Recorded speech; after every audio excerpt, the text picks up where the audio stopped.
Hey, it's Brian King here. I posted yesterday a bit of a celebratory announcement. My middle son, my 16-year-old Aiden, is beginning his very first job this evening.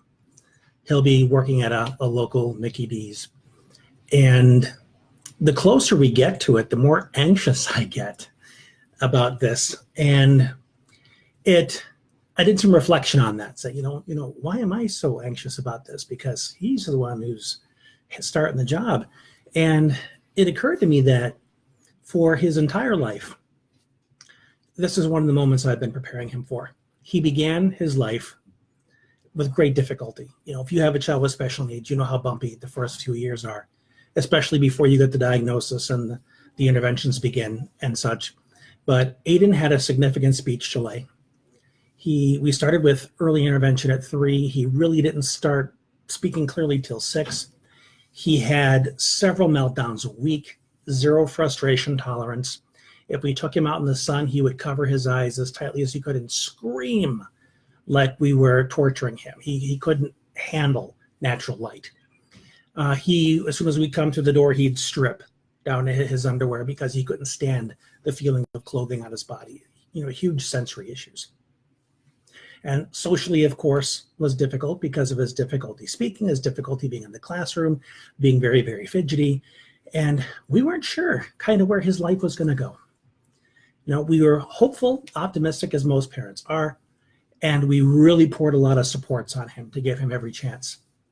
And now at 16, he's patient, compassionate, friendly, thoughtful, very talkative, brilliant, so many abilities. He could be an engineer, a veterinarian, an architect. He's got so many talents that have just come forth through everything. And now he's starting his first job. And with all the time and attention that I've given him, the IEP meetings and everything to be his strongest advocate, I've realized that in this instance, I can't be there. I can't play the same role I did where I can email a teacher or, show up at a meeting and lay down the foundation of how I'd like to see it go and what I would like his educational experience to look like. I can't do that at his employer. I can't have a meeting and say, well, this is the plan we're going to follow, folks, and I know this boy better than anyone, and this is what we're going to do. Those days are over. I have to trust that he's ready for this. I have to trust that I have prepared him sufficiently. I've got to have faith in his ability to be his own best self-advocate, to be independent, to be confident, to ask questions when he needs to seek the support, to be self-determined.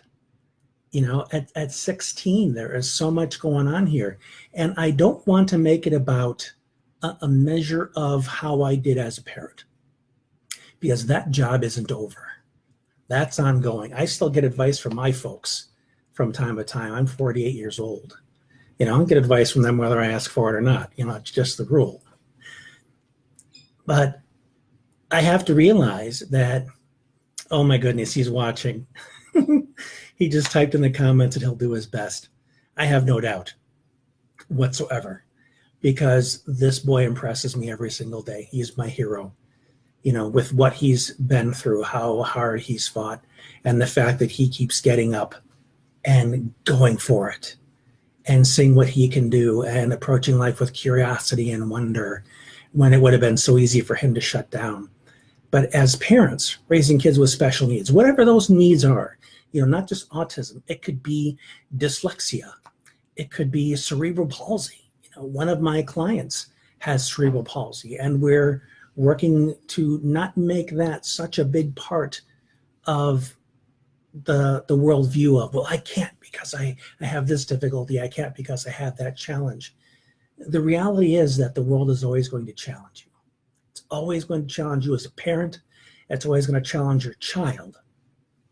And we prepare them as much to meet those challenges and to learn how to be resourceful and to trust themselves to fall, to get back up, keep moving forward, to be humble, not let pride stop them.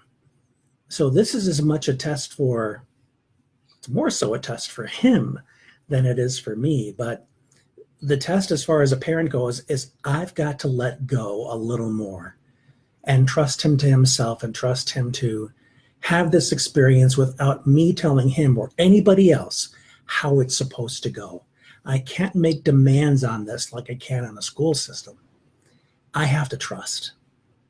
I have to trust him and the people that are going to be training him to help him achieve everything he can in these circumstances. So I wanted to share this thought process with you because I know there are other parents out there who are sending their kids into the world for the first time to, their first jobs, and they have some anxieties about it, and they're reluctant, they're hesitant, they still want to keep one hand on their child and sometimes be a little bit more involved than they should be. So you're not alone in this.